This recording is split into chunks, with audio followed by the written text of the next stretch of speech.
Hello everyone, I am Devesh and your most welcome to mathematics point. तो आज की इस वीडियो में हम क्लास 9th के चैप्टर 8 यानी कि मोशन की स्टार्टिंग करने जा रहे हैं, जो कि हमारे क्लास 9th के फिजिक्स का चैप्टर फर्स्ट भी है। तो चलिए इस चैप्टर की शुरुआत करते हैं, वो भी इसके इंट्रोडक्शन से।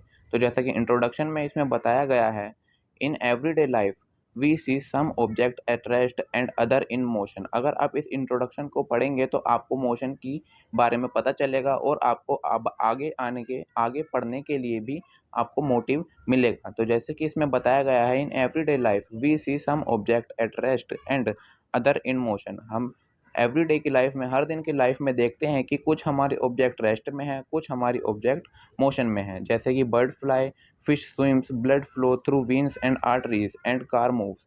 जैसे कि हमारी बर्ड फ्लाई करती हैं, मछलियाँ तैरती हैं और ब्लड हमारा फ्लो करता है आर्टरीज में, और कार भी हमारी मूव करती हैं, जैसे कि आप रोड पर देख पाते हैं। ठीक है। Atoms, molecules, planet, stars and galaxies are all in motion. यानी कि सभी एटम्स, मॉलिक्यूल्स, प्लैनेट, स्टार्स और गैलेक्सी, ये सभी हमारी मूवमेंट कर रही होती हैं, यानी कि हमारी मोशन में होती हैं। We often perceive an object to be in motion when its position change with time। हम किसी भी ऑब्जेक्ट को perceive यानी कि ऑब्जर्व करते हैं मूवमेंट में, कब? जब उसकी पोजीशन जो है चेंज होती है टाइम के रेस्पेक्ट में। यानी कि ऑब्जेक्ट की जो पोजीशन होती है, अगर वो टाइम के साथ चेंज हो रही होती है, तो हम कह सकते हैं कि वो ऑब्जेक्ट हमारी मोशन में है। However, there are situated with where the motion is inferred through indirect evidence। यानी कि कुछ हमारी मोशंस ऐसी होती हैं जिनको हम उनकी इनडायरेक्ट एविडेंस से पता कर सकते हैं। फॉर एग्जांपल, जैसे कि we infer the motion of air. हम इसमें पता लगा सकते हैं कि हमारी एयर भी मोशन में है या नहीं, by observing the movement of dust and the movement of leaves and branches of tree. हम एयर की मोशन को कैसे पता लगा सकते हैं?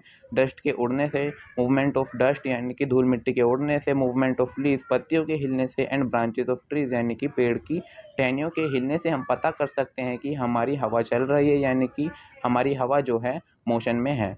What cause the phenomena of sunrise, sunset and changing of seasons. हम क्या कारण है, इस फिनोमिना का क्या कारण है कि हमारा सनराइज होता है, हमारा सनसेट होता है और हमारा सीजन जो है चेंज भी होता है। Is it due to the motion of the earth. क्या ये हमारे अर्थ के मोशन के कारण होता है? इफ इट इज़ ट्रू, अगर ये सही है, why don't we directly perceive the motion of the earth. तो हम पता क्यों नहीं ऑब्जर्व कर पाते कि हमारी अर्थ जो है मोशन में है। An object may appear to be moving for one person, stationary for some other। एक ऑब्जेक्ट अगर हिल रही है, यानी कि वो ऑब्जेक्ट हमारे मूवमेंट में है, यानी कि मोशन में है। To be moving for one person and stationary for some other. अगर एक पर्सन हमारा चल रहा है, तो सामने वाले पर्सन को ऐसा लगेगा कि फर्स्ट पर्सन, आप इससे ऐसे समझ सकते हैं कि अगर एक पर्सन ए हमारा मूव कर रहा है, तो बी को तो ये लग रहा है कि ए चल रहा है, बट ए को ये लग रहा है कि बी चल रहा है। इससे आप समझ सकते हैं।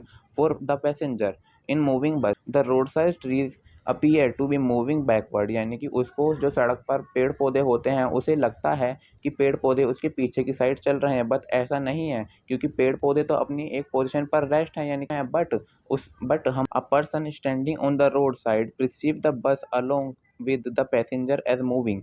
यानी कि एक आदमी अगर सड़क पर खड़ा है, तो उसे लगता है कि बस हमारी जो है चल रही है, जो कि सही भी बात है। बट पर हालांकि एक passenger inside the bus sees his fellow passenger to be at rest. यानी कि एक बस के अंदर बहुत सारे यात्री बैठे हैं, तो हर एक यात्री को यात्री को ऐसा प्रतीत होता है कि सभी हमारे रेस्ट में हैं। What do this observe indicate. यह ऑब्जर्वेशन हमारी क्या इंडिकेट करती है? Most motions are complex. हमारी कुछ मोशन जो हमारी कॉम्प्लेक्स होती हैं। सम ऑब्जेक्ट में move in a straight line. कुछ ऑब्जेक्ट हमारी स्ट्रेट लाइन यानी एक सरल रेखा में गति करती हैं। अदर में टेक अ सर्कुलर पाथ। कुछ हमारे सर्कुलर पाथ में मूव करती हैं। सम में rotate and a few other में वाइब्रेट। कुछ हमारी रोटेट करती हैं यानी कि घूमती हैं, और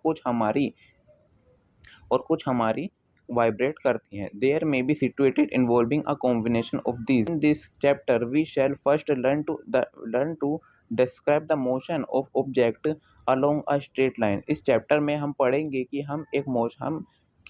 हम मोशन को कैसे डिस्क्राइब करते हैं और स्ट्रेट लाइन मोशन को भी हम इसमें पढ़ेंगे। We shall also learn to express such motions through simple equation and graph 5। हम इस चैप्टर में ये भी पढ़ेंगे कि हम किसी भी मोशन को सिंपल इक्वेशन और ग्राफिकल इक्वेशन यानी ग्राफिकल मेथड से भी कैसे एक्सप्रेस यानी कैसे सोल्व कर सकते हैं। लेटर बाद में we shall discuss way of describing circular path, और हम बाद में पढ़ेंगे कि हम सर्कुलर मोशन को कैसे डिस्क्राइब करते हैं।